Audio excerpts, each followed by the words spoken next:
What is going on, YouTube?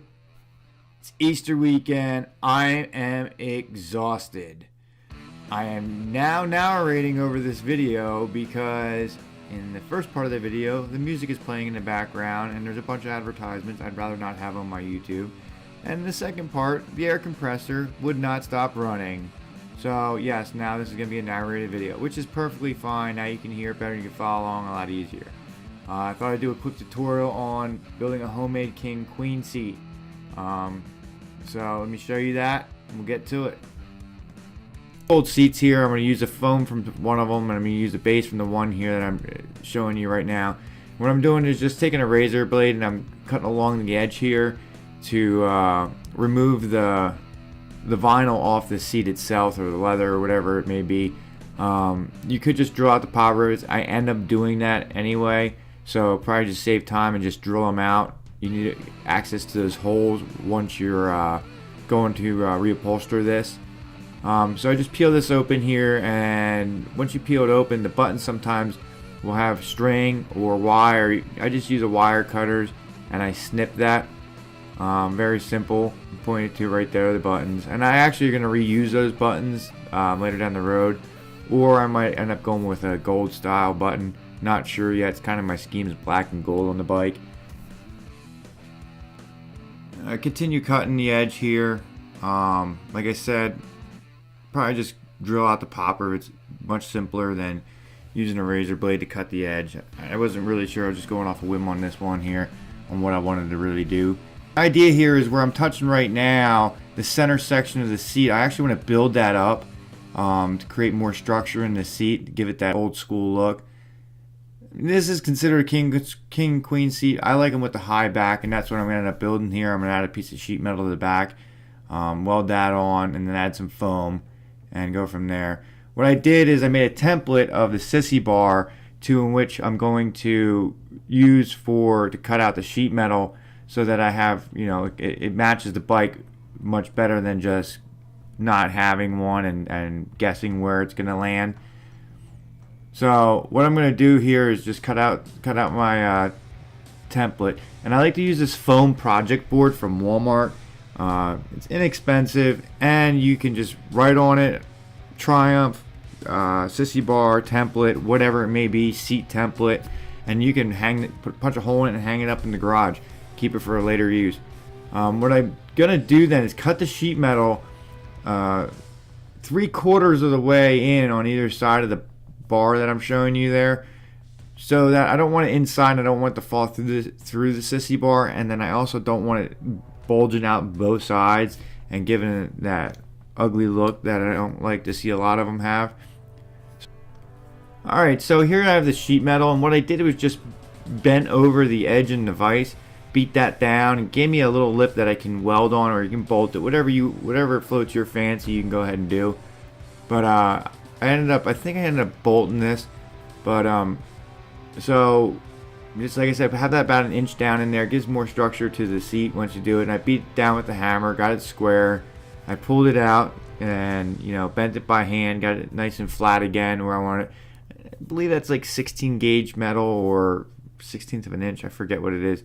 I mean, it's not thin stuff. It will add a lot of structure to the seat itself and to the structure, because what I'm trying to do here is that when the passenger's on the back, that when they're leaning backwards, the seat's actually kind of supporting their weight. They're sitting on their weight, I would say, instead of leaning back against the sissy bar so hard that it wants to, bend them back or whatever.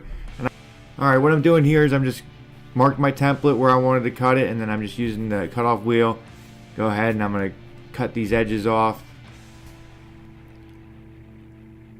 Once I get these edges cut off with the cutoff wheel, I'll continue to use a grinder with a DA sander on it, or a flap disc, whatever you have handy, and I'll smooth the edges down, get a lot nicer job than what just cutting using a cutoff wheel. And then also on the one seat, there was like an edge sealer that was on there that you could peel off, and I'm actually going to reuse that on this seat, on this top part that I'm cutting right now, and that'll help the fabric protect the fabric from ripping from the edge of the metal from wear and tear.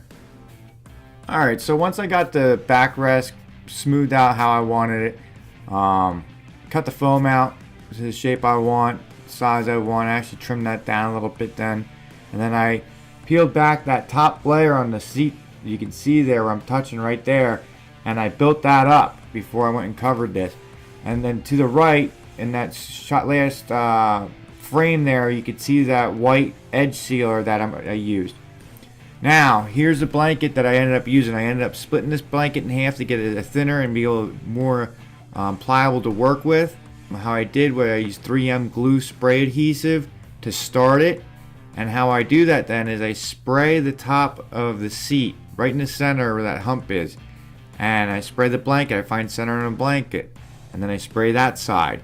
And then I slowly work that on. And I do the whole top like that at one side and then back to the other. I don't do the sides really, because what I'm going to be using the sides to pull that tight to get that nice smooth look that I'm looking for.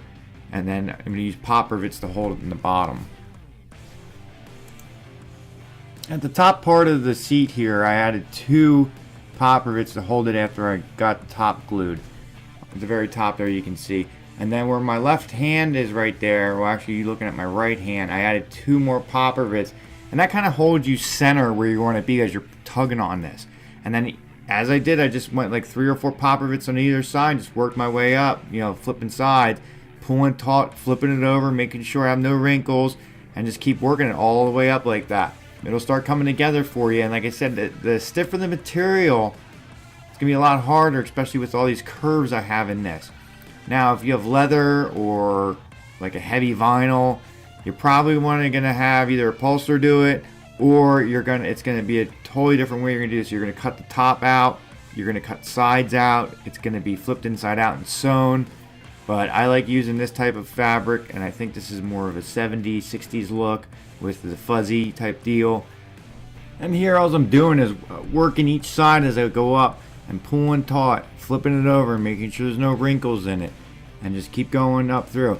And what I do is here is I use an awl to poke through the material, because the material, the pop rivets won't just push through the material. I just poke that through, find the hole. Once I get the hole found, take a pop rivet, push it through, push it into the metal hole, and then I use a pneumatic pop rivet gun. The pneumatic pop rivet gun is a lifesaver. If you're trying to do this manually and hold everything, you're probably going to have another person holding the seat for you while you do this, because it can be a pain in the butt. But manual one will work. It's whatever you got it laying around. I just happen to have the pneumatic one, and it worked a lot better. I'm using like a 3/16 pop rivet on the bottom with a washer, fender washer on it to help secure that real nice. And like I said, just keep flipping it over. And if you get some wrinkles, you can usually work them out. Then I will add the buttons. I'm probably going to go with a gold button. And the buttons, I'm going to do a different tutorial on that. So we'll go from there. Might change the top a little bit to match the sissy bar. Might take a little bit off the top. Like I said, I'm no upholsterer. I'm not a professional upholsterer. I don't do this for a living. This is just I do for the hobby. I like doing it myself though, because I appreciate when I build something, I appreciate it a lot more. And like I said, I'll do another tutorial on adding the buttons, because just make this video super long if not, because I'm trying to put other videos into this.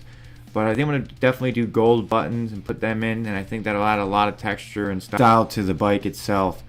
But yeah guys, thank you for watching. I hope you learned something. I hope you all have a happy and safe Easter. Please like it. Subscribe if you're not subscribed, and stay tuned. I have a video at the end of this from the weekend. Thanks guys.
up, guys?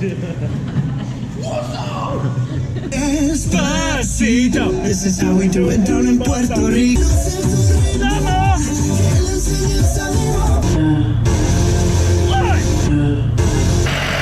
Smile. Smile. Despacito.